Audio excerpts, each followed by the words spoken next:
Philippe, ça fait plaisir de te voir, mais je suis surprise de ta visite, dit Claire en me conduisant à sa table. Claire, il faut que je te parle d'Élodie Moreau. Tu sais où elle est? Ai-je demandé, essayant de cacher ma nervosité. Claire fronça les sourcils et me regarda avec inquiétude. Élodie? Que s'est-il passé? Elle a quitté l'entreprise il y a quelque temps. Elle a disparu et j'ai peur qu'elle ait des ennuis. S'il te plaît, Claire, toute information pourrait t'aider, et j'insistais. Après un moment d'hésitation, Claire soupira et commença à parler. Je ne sais pas où elle se trouve aujourd'hui, mais je sais qu'elle a eu des problèmes dans le passé. Élodie a été impliquée dans un scandale financier il y a quelques années. Elle a été accusée d'avoir détourné des fonds d'une société écran, mais elle a toujours soutenu son innocence. Une société écran? Vous savez ce que c'était? Ai-je demandé, sentant un nœud se former dans mon estomac. Oui, c'était quelque chose à voir avec Monsieur Dubois. Il était impliqué d'une manière ou d'une autre, mais cela n'a jamais été prouvé, répondit Claire en baissant la voix. La révélation a été comme un coup de poing dans le ventre. Tout commençait à prendre un sens, l'insistance de Dubois à en savoir plus sur Élodie, le regard reconnaissant pendant le dîner, la vieille photo qui la dérangeait dans la maison de campagne. J'avais besoin d'en savoir plus. J'ai passé les jours suivants immergé dans des documents et des archives, essayant de rassembler les pièces du puzzle. Il s'avère que la société Écran est impliquée dans une fraude massive et Élodie est un témoin clé qui pourrait incriminer Dubois. Cela expliquait pourquoi il s'intéressait tant à elle et pourquoi elle était si terrifiée. Finalement, j'ai décidé d'affronter Dubois directement. J'ai fixé un rendez-vous à son bureau, essayant de rester calme malgré la fureur qui me consumait. Philippe, à quoi me dois-je l'honneur de cette visite inattendue, dit Dubois avec un sourire calculé. Je suis au courant du scandale financier et de l'implication d'Élodie, dis-je en la regardant droit dans les yeux. Dubois haussa un sourcil mais garda son sourire. Ah, alors tu l'as découvert. Et qu'as-tu l'intention de faire de cette information? Je veux connaître la vérité. Pourquoi Élodie a-t-elle été piégée et quel est son rôle dans tout ça? Ai-je demandé, essayant de ne pas perdre mon sang-froid. Il s'appuya contre le dossier de sa chaise et soupira. Élodie était une menace. Elle en savait trop et pouvait détruire tout ce pour quoi je travaillais. Mais tu ne comprends pas, Philippe. J'ai fait le nécessaire pour protéger mes intérêts. Tu as ruiné sa vie, rétorquai-je, sentant la colère monter. Elle hocha la tête, toujours un peu déconcertée, mais commença à choisir quelques pièces avec l'aide des vendeuses. Pendant ce temps, j'ai essayé de lui apprendre quelques règles de base. Lors des dîners d'affaires, il est important de savoir comment se comporter, expliquai-je. Gardez un sourire confiant, établissez un contact visuel et, surtout, soyez vous-même.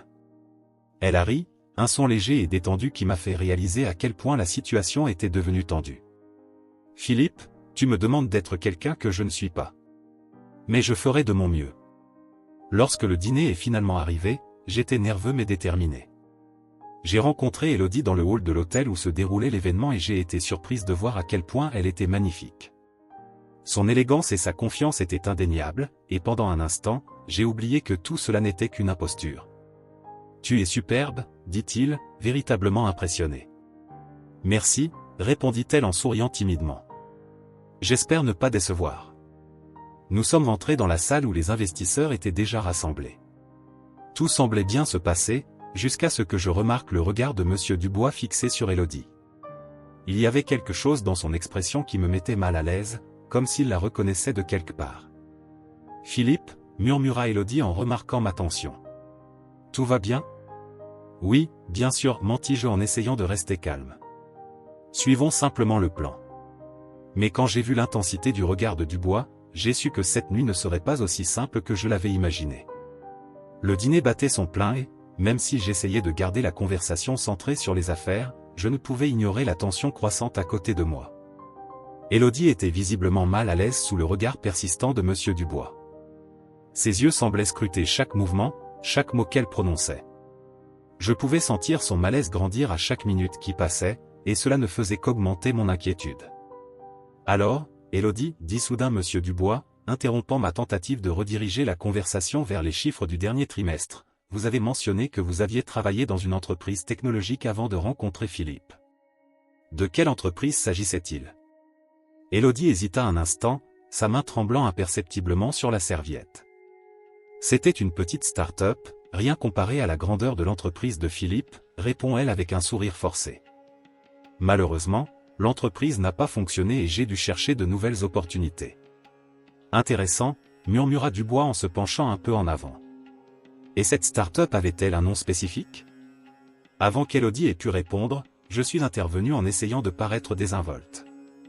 Dubois, on devrait peut-être se concentrer davantage sur les détails du contrat.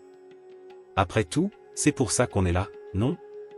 Dubois me regarda un instant, ses yeux brillants de quelque chose que je ne parvenais pas à déchiffrer. Bien sûr, Philippe. Les affaires d'abord, toujours. Le dîner se poursuivit, mais la tension était palpable.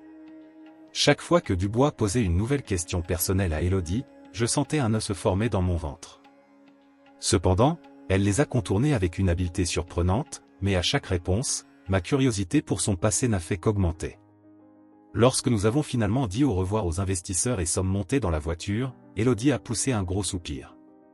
Je pensais que je n'allais pas m'en sortir, a-t-elle admis en regardant par la fenêtre. Tu étais incroyable, dis-je, essayant de la rassurer. Mais j'ai besoin de savoir, que se passe-t-il entre toi et Dubois? Il semblait te connaître de quelque part. Elle resta silencieuse un long moment, avant de finalement parler. Je connais Dubois par un ancien métier, oui. Mais je ne veux pas en parler, Philippe. C'est compliqué. Elle hocha la tête, toujours un peu déconcertée, mais commença à choisir quelques pièces avec l'aide des vendeuses. Pendant ce temps, j'ai essayé de lui apprendre quelques règles de base. Lors des dîners d'affaires, il est important de savoir comment se comporter, expliquai-je. Gardez un sourire confiant, établissez un contact visuel et, surtout, soyez vous-même. Elle a ri, un son léger et détendu qui m'a fait réaliser à quel point la situation était devenue tendue. Philippe, tu me demandes d'être quelqu'un que je ne suis pas. Mais je ferai de mon mieux. Lorsque le dîner est finalement arrivé, j'étais nerveux mais déterminé. J'ai rencontré Élodie dans le hall de l'hôtel où se déroulait l'événement et j'ai été surprise de voir à quel point elle était magnifique. Son élégance et sa confiance étaient indéniables, et pendant un instant, j'ai oublié que tout cela n'était qu'une imposture. Tu es superbe, dit-il, véritablement impressionné. Merci, répondit-elle en souriant timidement. J'espère ne pas décevoir. Nous sommes entrés dans la salle où les investisseurs étaient déjà rassemblés. Tout semblait bien se passer, jusqu'à ce que je remarque le regard de Monsieur Dubois fixé sur Élodie. Il y avait quelque chose dans son expression qui me mettait mal à l'aise, comme s'il la reconnaissait de quelque part. Philippe, murmura Élodie en remarquant ma tension. Tout va bien? Oui, bien sûr, mentis-je en essayant de rester calme. Suivons simplement le plan. Mais quand j'ai vu l'intensité du regard de Dubois, j'ai su que cette nuit ne serait pas aussi simple que je l'avais imaginé. Le dîner battait son plein et, même si j'essayais de garder la conversation centrée sur les affaires, je ne pouvais ignorer la tension croissante à côté de moi. Élodie était visiblement mal à l'aise sous le regard persistant de Monsieur Dubois. Ses yeux semblaient scruter chaque mouvement, chaque mot qu'elle prononçait. Je pouvais sentir son malaise grandir à chaque minute qui passait, et cela ne faisait qu'augmenter mon inquiétude. Alors, Élodie, dit soudain Monsieur Dubois, interrompant ma tentative de rediriger la conversation vers les chiffres du dernier trimestre, vous avez mentionné que vous aviez travaillé dans une entreprise technologique avant de rencontrer Philippe. De quelle entreprise s'agissait-il? Élodie hésita un instant, sa main tremblant imperceptiblement sur la serviette. C'était une petite start-up, rien comparé à la grandeur de l'entreprise de Philippe, répond-elle avec un sourire forcé. Malheureusement, l'entreprise n'a pas fonctionné et j'ai dû chercher de nouvelles opportunités. Intéressant, murmura Dubois en se penchant un peu en avant. Et cette start-up avait-elle un nom spécifique?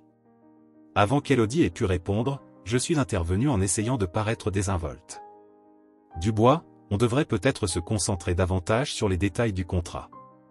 Après tout, c'est pour ça qu'on est là, non? Dubois me regarda un instant, ses yeux brillants de quelque chose que je ne parvenais pas à déchiffrer. Bien sûr, Philippe. Les affaires d'abord, toujours. Le dîner se poursuivit, mais la tension était palpable. Chaque fois que Dubois posait une nouvelle question personnelle à Élodie, je sentais un nœud se former dans mon ventre. Cependant, elle les a contournés avec une habileté surprenante, mais à chaque réponse, ma curiosité pour son passé n'a fait qu'augmenter. Lorsque nous avons finalement dit au revoir aux investisseurs et sommes montés dans la voiture, Élodie a poussé un gros soupir. Je pensais que je n'allais pas m'en sortir, a-t-elle admis en regardant par la fenêtre. Tu étais incroyable, dis-je, essayant de la rassurer. Mais j'ai besoin de savoir, que se passe-t-il entre toi et Dubois? Il semblait te connaître de quelque part. Elle resta silencieuse un long moment, avant de finalement parler. Je connais Dubois par un ancien métier, oui. Mais je ne veux pas en parler, Philippe. C'est compliqué. Ça a dû être merveilleux, murmurai-je en essayant d'imaginer le jeune Philippe courant à travers champs, loin des pressions du monde de l'entreprise. Au fur et à mesure que nous parlions, j'ai commencé à me sentir plus à l'aise. J'ai découvert que malgré nos différences, nous avions des points communs. Nous étions tous les deux perfectionnistes, dévoués et, d'une certaine manière, seuls. La complicité entre nous a commencé à grandir et, pendant un instant, j'ai oublié la raison pour laquelle nous étions ensemble dans cette voiture. Lorsque nous arrivâmes enfin à la maison de campagne de Monsieur Dubois, je fus immédiatement séduit par la grandeur des lieux. L'ancien manoir, avec ses murs en pierre et ses hautes fenêtres, dégageait une aura de mystère et d'histoire. Nous avons été accueillis par du personnel en uniforme qui nous a conduits dans nos chambres. Philippe et moi nous séparons pour préparer le dîner. Alors que j'explorais la pièce qui m'avait été assignée, quelque chose a attiré mon attention. Une photographie ancienne, encadrée et accrochée au mur. En m'approchant, j'ai senti un frisson parcourir ma colonne vertébrale. Sur la photo, j'ai reconnu un visage familier. C'était Monsieur Dubois, mais beaucoup plus jeune, à côté d'un homme que j'avais bien connu par mon passé. Mon cœur battait à tout rompre et j'avais l'impression que le sol était sur le point de s'effondrer sous mes pieds. Plus tard, pendant le dîner, j'ai essayé de cacher mon mal-être. Philippe était concentré sur la discussion des détails du contrat avec Monsieur Dubois, mais je pouvais à peine y prêter attention. La présence de Dubois devenait suffocante et chaque fois qu'il me regardait, j'avais l'impression qu'il savait exactement à quoi je pensais. Après le dîner, pendant que Philippe était occupé avec d'autres convives, Monsieur Dubois m'a approché dans le jardin. Son regard était pénétrant et un sourire énigmatique jouait sur ses lèvres. « Alors, Élodie, comment te sens-tu notre hospitalité ?» demanda-t-il d'une voix pleine de malice. « Tout est merveilleux, merci, répondis-je en essayant de garder mon sang-froid. Tu sais, je pensais. Je te reconnais de quelque part. Il fit une pause, observant ma réaction. Peut-être d'un ancien travail? Mon corps est devenu rigide. Il savait. Bien sûr, je le savais. Je ne sais pas de quoi tu parles, répondis-je, ma voix tremblant légèrement. Ah, mais je pense que tu sais, oui. Il s'est rapproché, sa voix étant désormais un murmure. Je sais tout de ton passé, Élodie. Et si vous ne voulez pas que cela soit révélé, je vous suggère d'être prudent. Sur ces mots, il s'éloigna, me laissant seul dans le jardin, le cœur battant et l'esprit en ébullition. Je ne pouvais pas rester là. J'avais besoin de partir, j'avais besoin de réfléchir.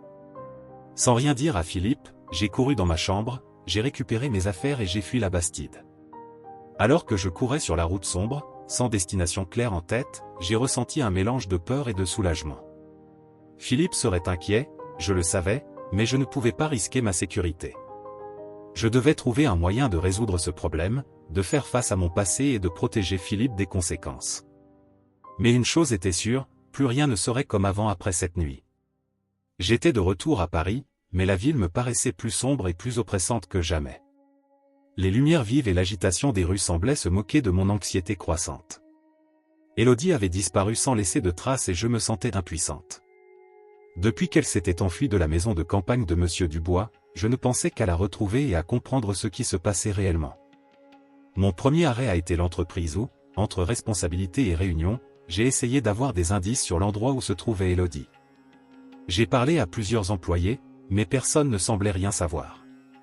Jusqu'à ce que, dans un moment de désespoir, je décide de partir à la recherche de Claire, une ancienne collègue d'Élodie. « Philippe, ça fait plaisir de te voir, mais je suis surprise de ta visite, » dit Claire en me conduisant à sa table. « Claire, il faut que je te parle d'Élodie Moreau. Tu sais où elle est ?» ai-je demandé, essayant de cacher ma nervosité. Claire fronça les sourcils et me regarda avec inquiétude. « Élodie ? Que s'est-il passé ? Elle a quitté l'entreprise il y a quelque temps. Elle a disparu et j'ai peur qu'elle ait des ennuis. » S'il te plaît, Claire, toute information pourrait t'aider, et j'insistais. Après un moment d'hésitation, Claire soupira et commença à parler. Je ne sais pas où elle se trouve aujourd'hui, mais je sais qu'elle a eu des problèmes dans le passé. Élodie a été impliquée dans un scandale financier il y a quelques années. Elle a été accusée d'avoir détourné des fonds d'une société écran, mais elle a toujours soutenu son innocence. Une société écran? Vous savez ce que c'était? Ai-je demandé, sentant un nœud se former dans mon estomac. Oui, c'était quelque chose à voir avec Monsieur Dubois. Il était impliqué d'une manière ou d'une autre, mais cela n'a jamais été prouvé, répondit Claire en baissant la voix. La révélation a été comme un coup de poing dans le ventre. Tout commençait à prendre un sens, l'insistance de Dubois à en savoir plus sur Élodie, le regard reconnaissant pendant le dîner, la vieille photo qui la dérangeait dans la maison de campagne. J'avais besoin d'en savoir plus. J'ai passé les jours suivants immergé dans des documents et des archives, essayant de rassembler les pièces du puzzle. Il s'avère que la société écran est impliquée dans une fraude massive et Élodie est un témoin clé qui pourrait incriminer Dubois. Cela expliquait pourquoi il s'intéressait tant à elle et pourquoi elle était si terrifiée. Finalement, j'ai décidé d'affronter Dubois directement. J'ai fixé un rendez-vous à son bureau, essayant de rester calme malgré la fureur qui me consumait. « Philippe, à quoi me dois-je l'honneur de cette visite inattendue » dit Dubois avec un sourire calculé. « Je suis au courant du scandale financier et de l'implication d'Élodie, dis-je en la regardant droit dans les yeux. Dubois haussa un sourcil mais garda son sourire. « Ah, alors tu l'as découvert. Et qu'as-tu l'intention de faire de cette information? Je veux connaître la vérité. Pourquoi Élodie a-t-elle été piégée et quel est son rôle dans tout ça? Ai-je demandé, essayant de ne pas perdre mon sang-froid. Il s'appuya contre le dossier de sa chaise et soupira. Élodie était une menace. Elle en savait trop et pouvait détruire tout ce pour quoi je travaillais. Mais tu ne comprends pas, Philippe. J'ai fait le nécessaire pour protéger mes intérêts. Tu as ruiné sa vie, rétorquai-je, sentant la colère monter. Elle a fait ses choix, répond froidement Dubois. Et maintenant, vous avez aussi un choix à faire. Vous pouvez oublier cette histoire et passer à autre chose, ou vous impliquer dans quelque chose que vous ne pouvez pas contrôler. Je savais qu'il essayait de m'intimider, mais ma détermination n'a fait que croître. J'avais besoin de retrouver Élodie et de l'aider à blanchir son nom. Elle méritait justice et j'étais prêt à faire tout ce qu'il fallait pour l'obtenir. De retour dans mon bureau, j'ai commencé à élaborer un plan. J'ai appelé tous les contacts susceptibles d'avoir des informations sur Élodie, jusqu'à ce qu'enfin une piste émerge. Une de ses amies d'enfance évoquait qu'Élodie se cachait peut-être dans un petit village de la banlieue parisienne, un endroit où elle se sentait en sécurité. Sans perdre de temps, je suis monté dans la voiture et je me suis rendu au village. Les rues étaient calmes et bordées d'arbres, une paix qui contrastait avec l'agitation que j'avais ressentie ces derniers jours. Finalement, j'ai retrouvé Élodie dans une petite maison, isolée du reste du village. « Élodie » ai-je appelé alors qu'elle ouvrait la porte. Ses yeux étaient. Retrouver Élodie n'a pas été une tâche facile. Après des jours de recherche incessantes, de pistes interminables et d'appels restés sans réponse, je l'ai finalement trouvée cachée dans un petit village de la banlieue parisienne. Quand je l'ai vue, assise dans un modeste café, l'air perdu, j'ai ressenti un mélange de soulagement et d'inquiétude. Elle était visiblement abattue, mais il y avait quand même une force dans ses yeux qui me faisait croire que nous pouvions tout arranger. « Élodie » ai-je appelé doucement en m'approchant. Elle leva lentement les yeux, et lorsqu'elle me reconnut, elle hésita un instant avant de répondre. « Philippe. Qu'est-ce que tu fais ici ?» Sa voix était un murmure, rempli de fatigue et de surprise. « Je suis venu te chercher. Il faut remettre les pendules à l'heure et démasquer Dubois. Nous ne pouvons pas le laisser impuni, dis-je en m'asseyant en face de lui. Il y avait dans ma voix une détermination que je ne savais même pas posséder. Elle soupira profondément en détournant le regard. Et si nous n'y parvenons pas? Et s'il était plus puissant qu'on l'imagine? Nous ne pouvons pas vivre avec des « et si ». Nous devons essayer. Fais-moi confiance, Élodie. Ensemble, nous pouvons y parvenir, dis-je en tenant ses mains froides dans les miennes. Après quelques instants de silence, elle finit par acquiescer. D'accord, Philippe. Faisons cela. De retour à Paris, nous avons passé des jours à élaborer un plan minutieux pour démasquer Monsieur Dubois. Nous avons rassemblé toutes les preuves que nous avons pu trouver, des documents anciens, des pièces comptables et même des témoignages d'anciens collègues d'Élodie. Chaque pièce du puzzle se mettait en place, et plus nous approfondissions, plus la culpabilité de Dubois devenait évidente. Lorsque le jour de la réunion des investisseurs est arrivé, mon cœur battait à tout rompre. Je savais que c'était maintenant ou jamais. La salle de conférence était pleine et tous les yeux étaient rivés sur nous. Dubois, assis au bout de la table, avait l'air confiant, mais je pouvais voir une légère tension dans ses yeux. « Mesdames et messieurs », ai-je commencé en essayant de garder une voix ferme, nous avons convoqué cette réunion pour clarifier certains points importants concernant la situation récente de l'entreprise et certaines activités douteuses qui ont été révélées. Dubois haussa un sourcil, visiblement intrigué. « Et de quelles activités s'agirait-il, Philippe ?» C'est alors qu'Élodie se leva, tenant un volumineux dossier à la main. « Activités impliquant des fraudes financières et des stratagèmes illicites, monsieur Dubois. Et nous disposons de preuves accablantes pour étayer nos affirmations. » Elle a commencé à distribuer des copies des documents aux investisseurs, expliquant chaque détail avec une clarté étonnante.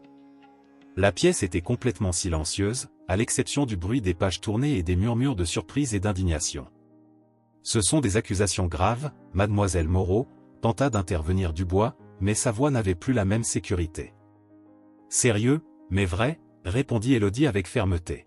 « Et toutes les preuves sont ici, disponibles pour toute enquête plus approfondie. » Les investisseurs ont commencé à murmurer entre eux, et c'est alors que l'un d'eux s'est levé.